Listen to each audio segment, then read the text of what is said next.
Hi everyone. So today we're going to look at a fantastic game played by Alexei Shirov against the former world champion Vasily Topalov. And Shirov is black here, and it's black to play.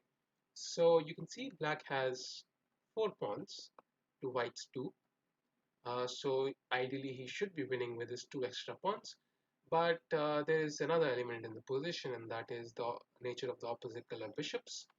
And as some of you might know, opposite color bishop endgames have a very high drawish tendency, and this is no exception. So as you can see, this bishop is very well placed on this diagonal. It stops the queening square of this pawn. It stops this pawn from moving forward, and it also attacks this pawn. So black's king cannot really just march off to some other corner of the board, and this is creating a difficult situation for black. Next, white is going to bring his king to the center, even all the way if possible. And then he's going to try and find some sort of fortress where black cannot make any progress. So black has to act quickly. Ideally, black would like to bring his king up the board so that he can also push this pawn, but it doesn't feel very plausible somehow. So for example, if you play king d6, uh, king here, king c5, king e3, and suddenly you cannot really push this pawn. And apart from this, even after king d6, taking on f6 is another option white has to take into mind. So this is not so clear, and black here came up with a stunning move. I'm going to ask you to pause the video and think for a while. What should black play here? How can he maintain his winning chances to the maximum? So in this position, I hope you thought for a while. Black plays the absolutely stunning move, bishop h3. I mean, this is just out of this world. To come up with such a move over the board, it's just amazing.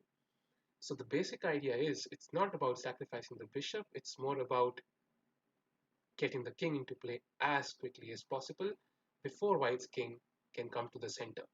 So if he had played something like bishop c2 with the same idea, but then white's king is quicker and it already prevents black's entry into e4. So bishop h3 is attacking the pawn on g2, and of course white cannot afford to be 3 pawns down, so he has to capture. And now king f5, and now you see black's king is faster just by a move, but that makes all the difference. He's ready to push d4.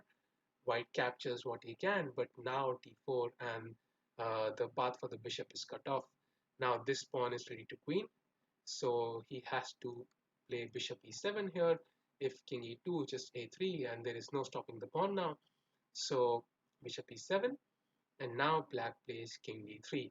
So he's trying to bring his king to c2, and then he will start pushing this pawn. So bishop c5, trying to prevent that move. Just the king head backs for a moment. Bishop e7. So the bishop still has to stay on this diagonal to prevent the pawn from queening, the other pawn that is. And now black plays king b3. So now he's headed to c2, where he's going to kind of support both pawns. And in this position, white resigned. So why did white resign here? Well, let's say black plays the move, white plays the move king e2, and now black plays the move king c2, and now he's threatening to queen this pawn straight away. So bishop b4 is forced. Uh, Bishop g5 would leave this pawn free to queen. So now black plays the move d3 check and king e1. And now the problem for white is that his bishop is tied down, and there is no easy way for him to kind of control both the pawns which are threatening to queen. So black just plays the move a3, and if white were to pass here in any way, then next a2 and a1 would queen, so white has to capture. But now black plays d2 check, and he would queen on the next move, and white resigned a few moves earlier. So this was just an amazing move here.